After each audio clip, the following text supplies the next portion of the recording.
नमस्कार, मी दीपक पाटील. आजच्या व्हिडिओमध्ये आपण मी तयार केलेली पे बिल एक्सेल शीट कशी वापरावी ते स्टेप बाय स्टेप पाहणार आहोत. या शीटच्या मदतीने कुठल्याही सरकारी डिपार्टमेंट किंवा खाजगी डिपार्टमेंटचे पगारपत्रक तयार करता येऊ शकते. या शीटमध्ये पगारपत्रकाशी संबंधित असलेले जवळपास सर्व रिपोर्ट्स मी समाविष्ट करण्याचा प्रयत्न केला आहे. तर चला मग सुरू करूया.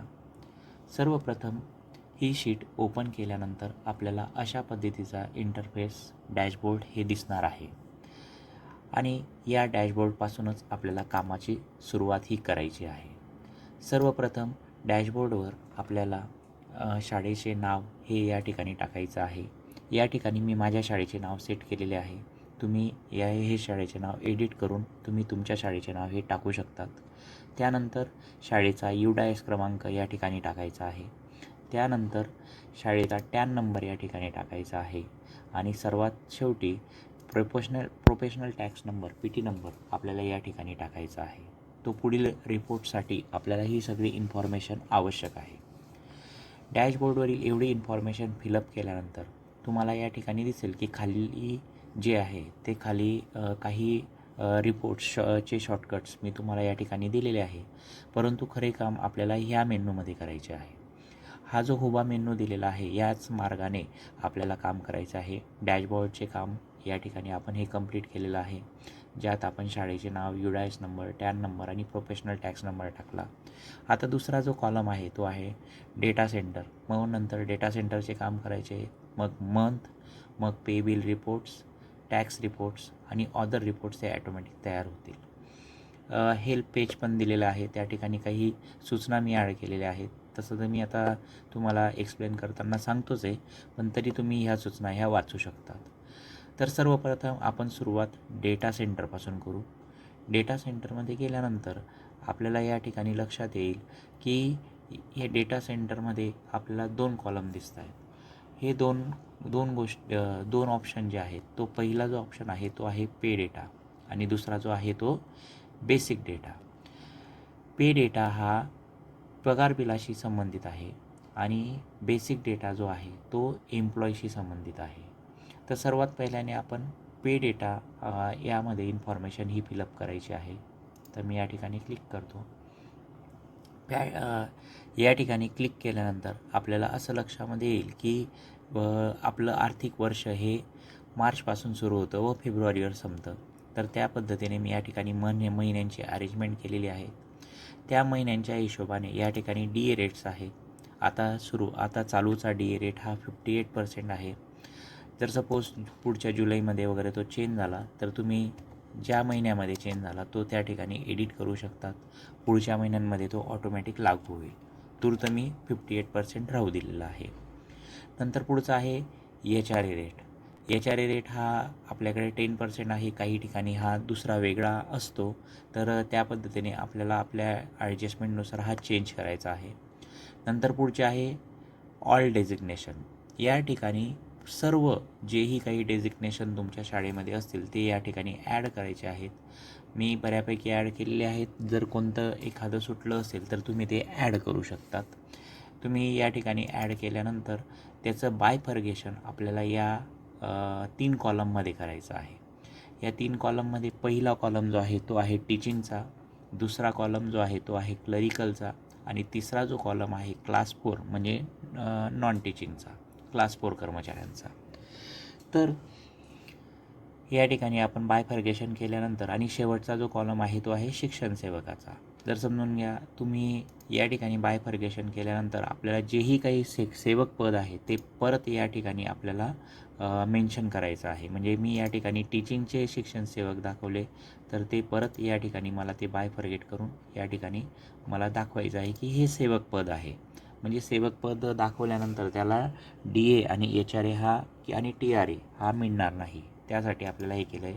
जर सपोज तुम्ही लिपिक सेवक पद हे ॲड केलं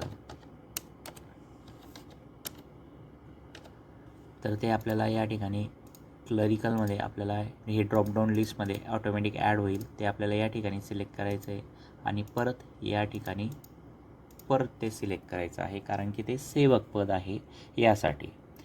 तर अशा पद्धतीने ह्या शीटवरील काम हे कंप्लीट झालेले आहे. परत होम टॅबवर क्लिक करावे. परत आता डेटा सेंटरमध्ये जाऊ आणि दुसरा जो भाग आहे आपला बेसिक डेटा इन्फॉर्मेशन यावर क्लिक करू. या ठिकाणी क्लिक केल्यानंतर आपल्याला या ठिकाणी कर्मचाऱ्यांची माहिती ही फिलअप करायची आहे. कर्मचाऱ्यांची माहिती फिलअप करत असताना एक गोष्ट लक्षात ठेवायची आहे की 13 कॉलम जे आहेत सुरुवातीचे, हे 13ही कॉलम आपल्याला कंपल्सरी आहेत आणि पुढचे जे 14पासूनचे पुढचे कॉलम्स आहेत ते आपल्याला ऑप्शनल आहेत, म्हणजे गरज असेल तर ते भरावे. ते कसे ते मी तुम्हाला सांगणारच आहे आता. तर सर्वप्रथम मी नाव टाकतो.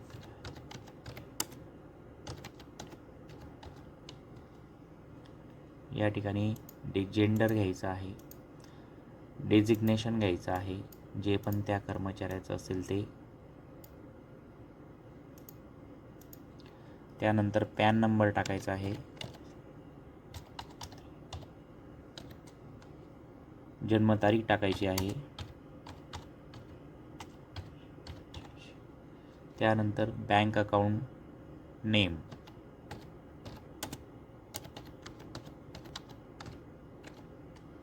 त्याचा IFSC कोड,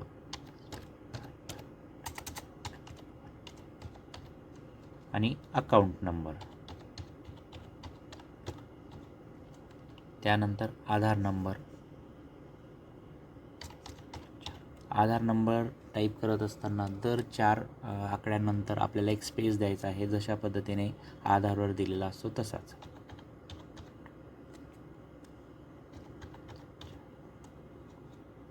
त्यानंतर mobile number.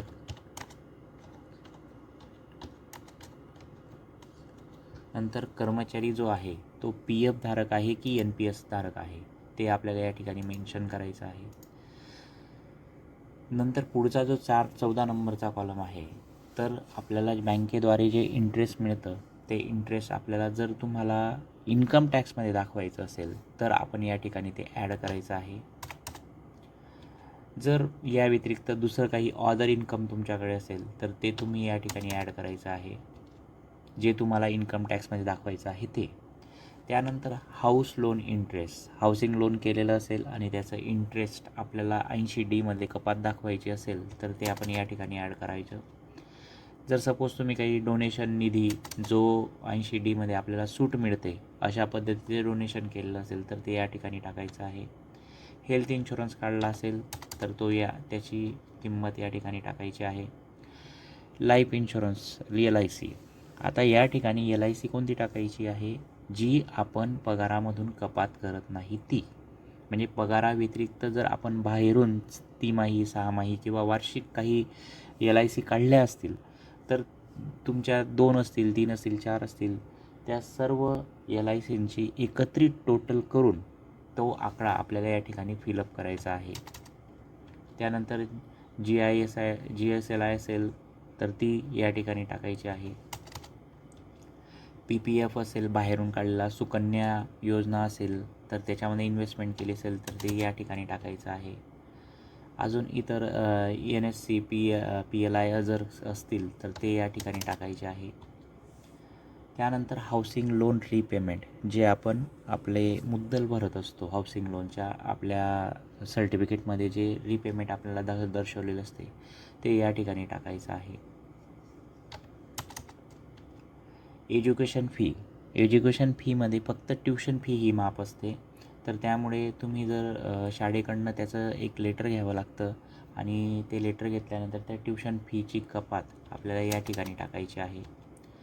Tax saver mutual fund जर तुम्ही काढलेले असतील तर ते या ठिकाणी टाकायचे आहे, जी अमाऊंट असेल ती. आणि या व्यतिरिक्त ऑदर दुसरं अजून काही असेल की जे आपण टॅक्स वाचवण्यासाठी देऊ शकतो ते आपल्याला या ठिकाणी टाकायचं आहे. तर अशा पद्धतीने हे पुढचे कॉलम आहेत.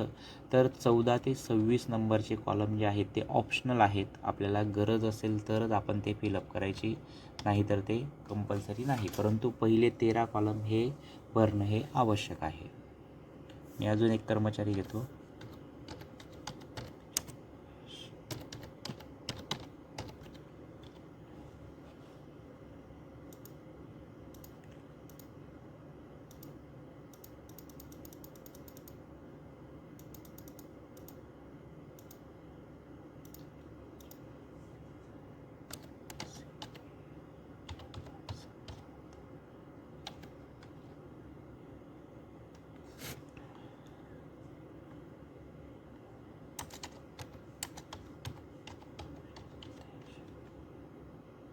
सेम माहिती भरायची आहे.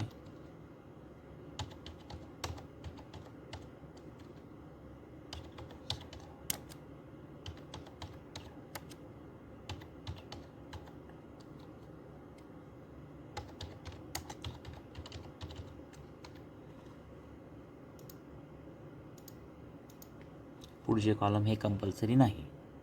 अजून एक कर्मचारी घेऊ आपण.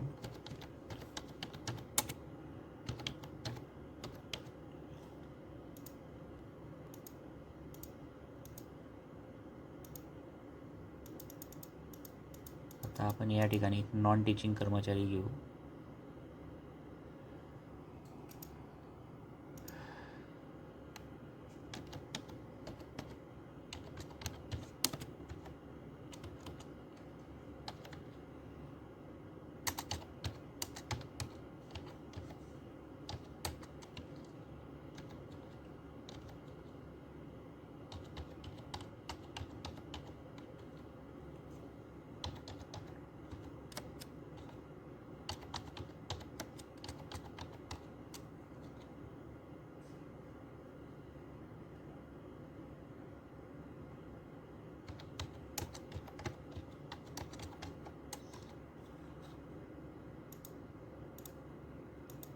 ठीक आहे. अशा पद्धतीने मी या ठिकाणी 3 कर्मचाऱ्यांची माहिती ही फिलअप केलेली आहे. या ठिकाणी मग या पूर्ण तुमचे जेवढे पण कर्मचारी असतील तेवढे तुम्ही या ठिकाणी ॲड करायचे आहेत. टोटल तुम्ही 300 कर्मचाऱ्यांपर्यंत या शीटवर काम करू शकतात. या शीटची कपॅसिटी ही 300 कर्मचाऱ्यांची आहे.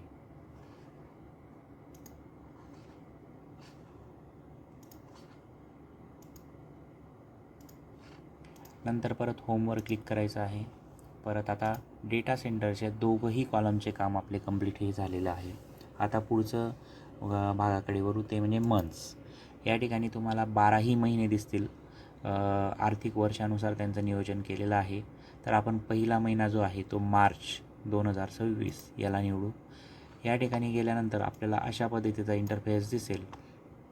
तर या ठिकाणी आपल्याला ड्रॉपडाऊन लिस्टमधून आपल्याला हवे ते कर्मचारी हे निवडायचे आहेत, जसे आपल्याला ॲड करायचे असतील तसे.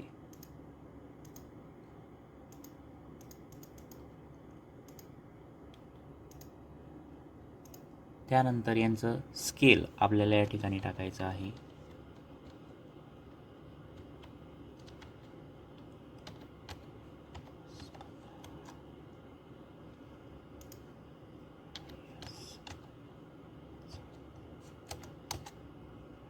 त्यानंतर बेसिक पे म्हणजे आपला बेसिक पगार आपल्याला या ठिकाणी टाकायचा आहे.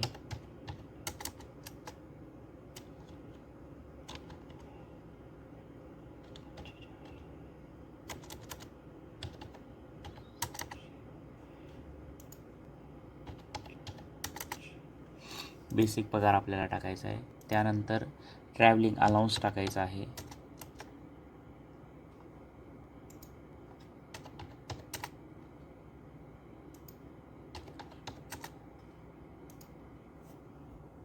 त्यानंतर 7 पेचा AES जर कोणाचा बाकी असेल आणि तो मिळणार असेल एखाद्या महिन्यामध्ये, तर तो आपण या ठिकाणी ॲड करू शकतो. आता शक्यतोवर तर काही कोणी बाकी नाही, पण तरी जर कोणाचा बाकी असेल तर तो आपण या ठिकाणी ॲड करू शकतो. नंतर पुढे DA डिफरन्स जर आपल्याला मिळालेला असेल एखाद्या महिन्यामध्ये, तर तो आपल्याला या ठिकाणी तुम्हाला ती अमाऊंट ॲड करायची आहे. DA डिफरन्स ॲड केल्यानंतर जे NPS धारक आहे त्यांची 10% आणि 14% ADSची अमाऊंट ऑटोमॅटिक कॅल्क्युलेट होते. काही वेळा या अमाऊंटमध्ये 1 किंवा 2 रुपयाचा डिफरन्स पडतो, तर तुम्ही ती मॅन्युअली चेंज करू शकतात. ही डिलीट करून तुम्ही ती नवीन ॲड करू शकतात. PF धारक असेल कर्मचारी तर त्याचा PF या ठिकाणी ॲड करायचा आहे, जो मंथली कपात असेल ती. त्यानंतर रेव्हेन्यू स्टॅम्प ॲड करायचा आहे.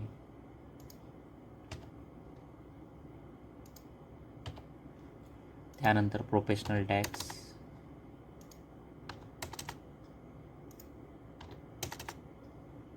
RD जर कोणाची असेल तर RD टाकू शकतात.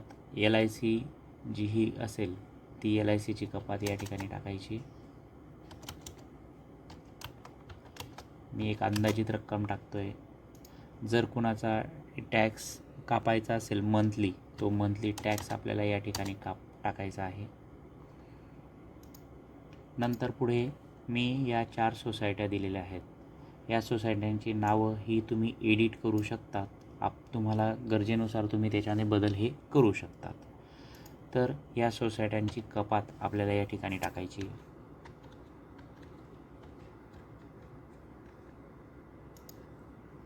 मंथली कपात जी पण असेल ती.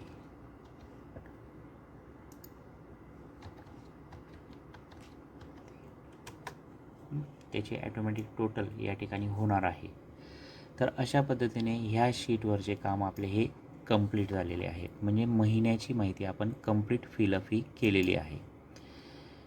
यानंतर पुढच्या महिन्यांची माहिती कशी भरावी त्या अगोदर आपण या महिन्याचे रिपोर्ट कसे जनरेट होतील ते आपण पाहू.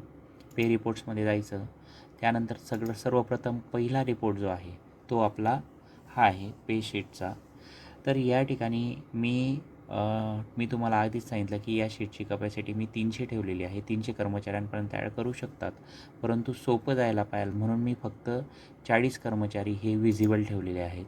तुम्हाला जर तुमचे कर्मचारी हे 40पेक्षा जास्त असतील तर तुम्ही अशा पद्धतीने रो सिलेक्ट करून त्यांना अनहाईड करू शकतात, जेणेकरून पूर्ण 300 रो ओपन होतील आणि तुम्हाला गरजेनुसार तुम्ही रो ह्या हाईड अनहाईड करू शकतात उर्वरित. मग आता या ठिकाणी तुम्हाला लक्षात येईल की बघा, टीचिंग असलेले 2 कर्मचारी आपल्याला या ठिकाणी दिसत आहेत आणि नॉन टीचिंगचे कर्मचारी हे ॲटोमॅटिक हे खालच्या कॉलममध्ये गेलेले आहे. हा दुसरा जो कॉलम आहे हा क्लरिकलचा आहे आणि तिसरा जो भाग केलेला आहे तो क्लास 4 कर्मचाऱ्यांचा आहे. आता या ठिकाणी आपण क्लास 4 कर्मचारी कोणाला ॲड केलेला नाही म्हणून तो या ठिकाणी आलेला नाही आहे. नंतर या ठिकाणी ग्रँड टोटलमध्ये वरच्या तिघही कॉलमच्या ग्रँड टोटल आपल्याला या ठिकाणी ह्या दिसतील. मग आता या ठिकाणी ही शीट अशी सेट करायची. सपोज या ठिकाणी 2च कर्मचारी आहेत माझे, तर मी उर्वरित ज्या रो आहे त्या सिलेक्ट करेल पहिल्या कॉलममधल्या आणि त्यांना मी हाईड करून घेईल. मग 2 नंबर जो भाग आहे, 2 नंबर भागामधील जे एकच कर्मचारी आहे म्हणून मी सुरुवातीच्या 2 रो हाईड करेल आणि त्यानंतर खालच्या पण रो हे आम्ही हाईड करेल.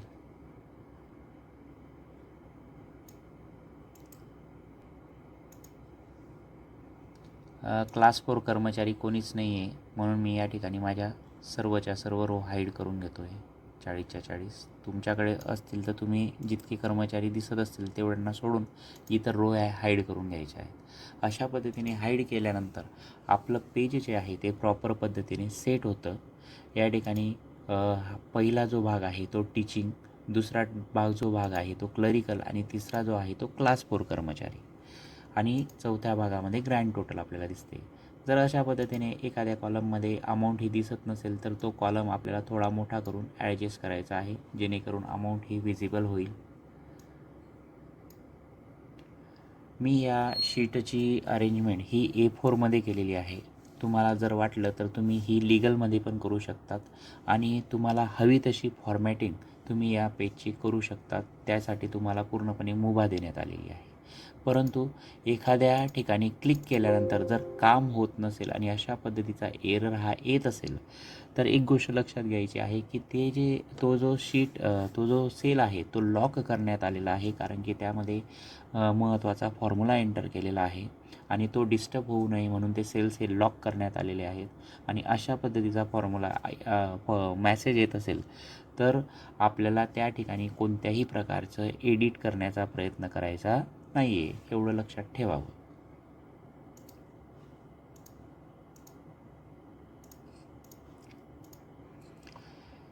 तर हा रिपोर्ट या ठिकाणी कंप्लीट झालेला आहे. परत होमवर क्लिक करावे. होमवर क्लिक केल्यानंतर आपण पुढचा रिपोर्ट पाहूया. तो आहे डिडक्शन चार्ट.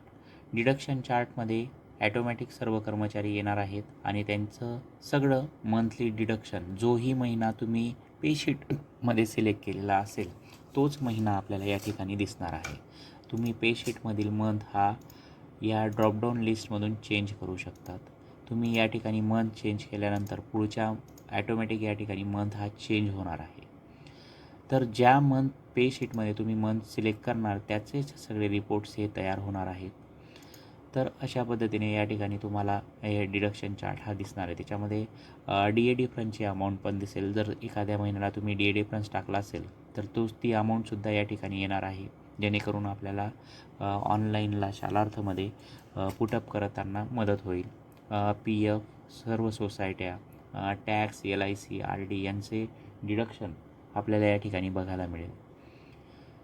त्यानंतर पुढचा जो रिपोर्ट आहे तो आहे ॲग्रीमेंट. ॲग्रीमेंटमध्ये गेल्यानंतर ही जी पगाराची ग्रँड टोटल या ठिकाणी आलेली आहे, नेट सॅलरी, या नेट सॅलरीचे अक्षरी रूपांतर आपल्याला या ठिकाणी करायचं आहे. म्हणजे शब्दांमध्ये त्यांचं टाकायचं आहे. जसं मी आता टाकतो आहे,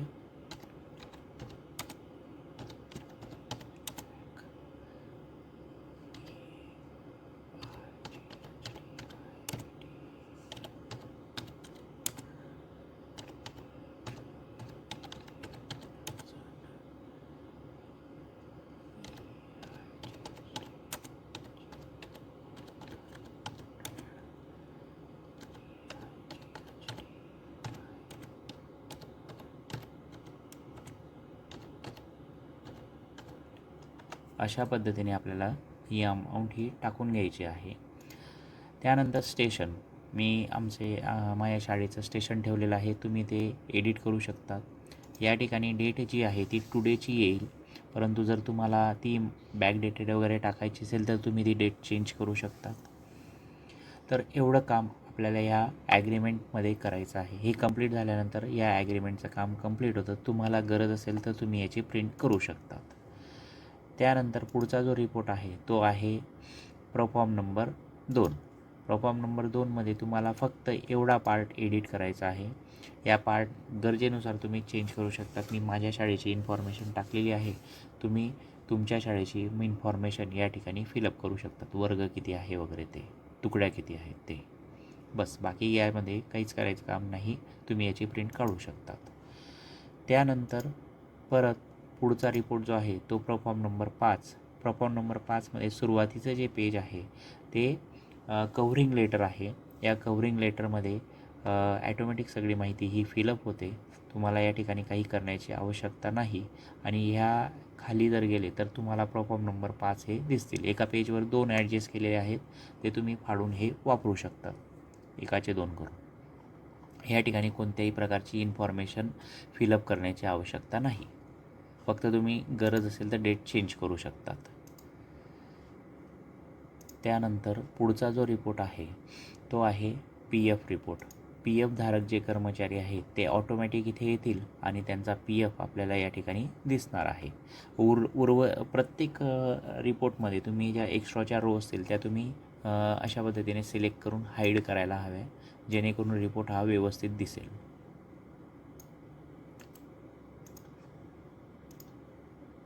तुम्ही त्याची प्रिंटआउट घेऊ शकतात.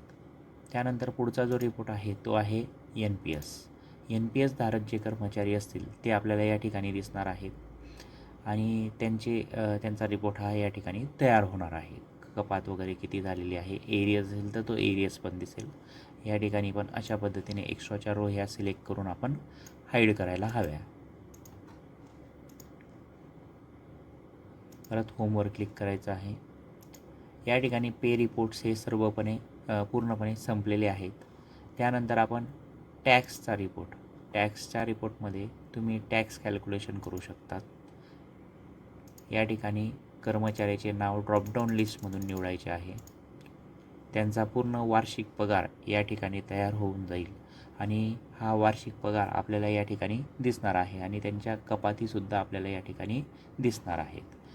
त्यानंतर टॅक्स 2मध्ये आपण ज्यावेळेस जातो तर त्यावेळेस निवडलेल्या कर्मचाऱ्याचे आपल्याला टॅक्स कॅल्क्युलेशन आपल्याला या ठिकाणी दिसते. हा जुना स्लॅब आहे, जुन्या ऑप्शन्स वापरलेला आहे आणि हा नवीन पद्धतीचा टॅक्स कॅल्क्युलेशन आहे. दोघांपैकी जे परवडत असेल ते ग्रीन होणार आहे आणि जे महागात पडत असेल ते रेड होणार आहे. अशा पद्धतीने कॅल्क्युलेशन हे होऊन जाते. त्यानंतर पुढे टॅक्स रिपोर्टमध्ये 4ही क्वार्टर्सचा हिशोब आपल्याला दिसणार आहे. आणि इयरली टॅक्समध्ये इयरली टॅक्स दिसणार आहे. तर बघा क्वार्टर 1 आहे. क्वार्टर 1मध्ये तुमचे जेवढे पण कर्मचारी असतील ज्यांनी टॅक्स कापून दिलेला असेल त्यांचीच नावं फक्त या ठिकाणी येतील आणि त्यांची त्या मंथची सॅलरी आणि तो कापून दिलेला टॅक्स हा त्या मंथचा दिसणार आहे. 3 महिन्याचं हे पहिलं क्वार्टर आहे. नंतर पुढचे 4ही क्वार्टर तुम्हाला अशाच पद्धतीने बघायला मिळतील. आणि इयरली टॅक्समध्ये ज्या कर्मचाऱ्यांनी वार्षिक टॅक्स भरलेला आहे त्यांचा वार्षिक हिशोब आपल्याला या ठिकाणी दिसणार आहे.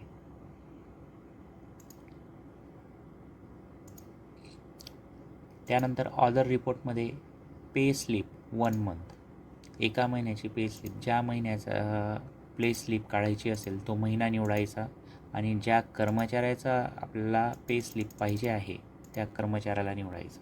त्यांची एका महिन्याची पे स्लिप ॲटोमॅटिक या ठिकाणी तयार होईल. तुम्ही याची प्रिंटआउट घेऊ शकता. नंतर पुढे 3 महिन्याचा पगाराचा दाखला, 3 महिन्याची पे स्लिप, ज्या कर्मचाऱ्याचा 3 महिन्याचा पे स्लिप पाहिला आहे त्या कर्मचाऱ्याला निवडावे आणि त्यांचे ज्या महिन्यांचे पे स्लिप पाहिजे असेल तो या ठिकाणी निवडावा. त्यांची ॲटोमॅटिक पे स्लिप या ठिकाणी तयार होणार आहे 3 महिन्याची. डेट एडिटेबल आहे, तुम्ही चेंज करू शकता. आणि या ठिकाणी हे जे लेटर हेड आहे हे मी माझ्या शाळेचं सेट केलेलं आहे. तुम्हाला जर हे चेंज करायचं असेल तर तुम्ही याच्यावर राईट क्लिक करून चेंज पिक्चर करून वर्क ऑफलाईन तुमच्या कॉम्प्युटरमध्ये जिथेही तुम्ही लेटर हेड ठेवलेलं असेल ते तुम्ही सिलेक्ट करून या ठिकाणी ते चेंज होऊन जाईल. आणि जर सपोज तुम्हाला ते लेटर हेड टाकायचं नसेल तर सरळ याला सिलेक्ट करून डिलीट करून टाकावे. खाली ऑलरेडी मी शाळेचं नाव आणि UDIS नंबर दिलेला आहे. अशा पद्धतीने पे स्लिप ही तयार होऊन जाईल आणि ही पे स्लिप तुम्ही प्रिंटआउट घेऊ शकता.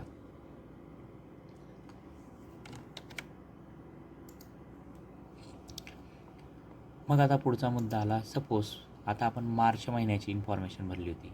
आता आपल्याला एप्रिल महिन्याची इन्फॉर्मेशन भरायची आहे. एप्रिल महिन्याची इन्फॉर्मेशन भरत असताना ॲटोमॅटिक मार्च महिन्याचे सर्व कर्मचारी हे इकडे ट्रान्सफर होऊन जातील. परंतु काही वेळा काय होतं की कर्मचाऱ्यांची बदल्या होतात. मग अशा कंडिशनमध्ये सपोज आता या ठिकाणी हेडमास्टरांची बदली ही झालेली आहे असं आपण गृहीत धरूया की आपल्याला फेब्रुवारी मंथमध्ये आपल्याला एप्रिल महिन्यामध्ये हेडमास्टरांची बदली ही झालेली आहे. म्हणजे दीपक पाटीलच्या ऐवजी दुसरा एखादा XYZ व्यक्ती हा आलेला आहे. मग अशा वेळेस काय करावं? तर सर्वप्रथम होम टॅबला क्लिक करा, डेटा सेंटरमध्ये जा आणि एम्प्लॉईशी संबंधित असलेला बेसिक डेटा या ठिकाणी क्लिक करायचा आहे. या डेटामध्ये आपल्याला पूर्वीचा एकही कर्मचारी डिलीट करायचा नाही, जरी त्याची बदली झाली तरी.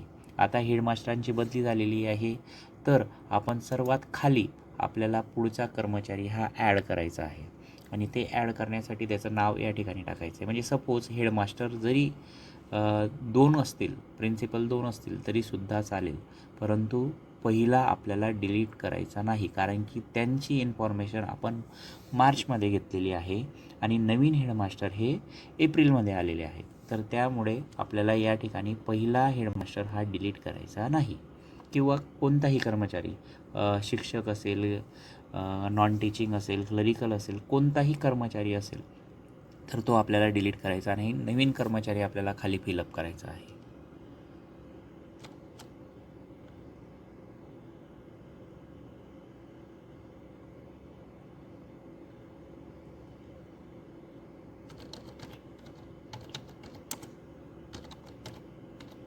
त्यांची अशा पद्धतीने मग पुढच्या कर्मचाऱ्याची माहिती भरायला सुरुवात करावी.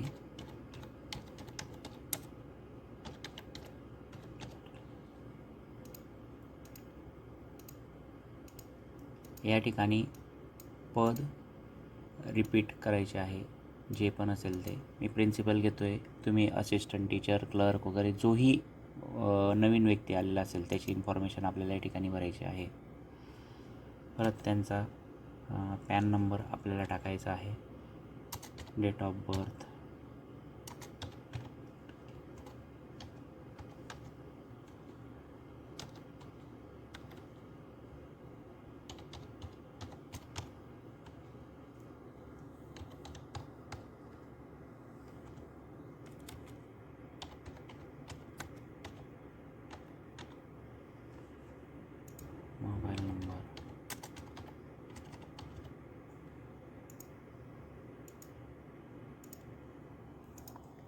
अशा पद्धतीने आपल्याला या ठिकाणी इन्फॉर्मेशन ही भरायची आहे नवीन व्यक्तीची. मग त्यानंतर परत होम टॅबवर क्लिक करावे. ज्या महिन्यामध्ये बदली झालेली असेल, कोणताही महिना निवडू शकतात तुम्ही. ज्या महिन्यामध्ये बदली झाली असेल तो महिना निवडायचा आहे. तो महिना निवडल्यानंतर ज्या व्यक्तीची बदली झालेली असेल त्या व्यक्तीला चेंज करायचे आहे. अशा पद्धतीने आल्यानंतर मग आता त्यांचं बाकी गोष्टी ॲटोमॅटिक येतील. फक्त आपल्याला त्यांचं बेसिक टाकायचं आहे, जे पण असेल ते पण. ट्रॅव्हलिंग अलाउन्स जो असेल तो तुम्ही बदलवायचा आहे. PF अमाऊंट बदलवायची आहे. रेव्हेन्यू स्टॅम्प आणि हे बाकी इतर सगळ्या ज्या कपाती आहे गरजेनुसार आपल्याला त्यांच्यामध्ये बदल करायचा आहे. हा बदल केल्यानंतर आपल्याला असं लक्षामध्ये येईल की रिपोर्ट्समध्ये ॲटोमॅटिक बदल होतो.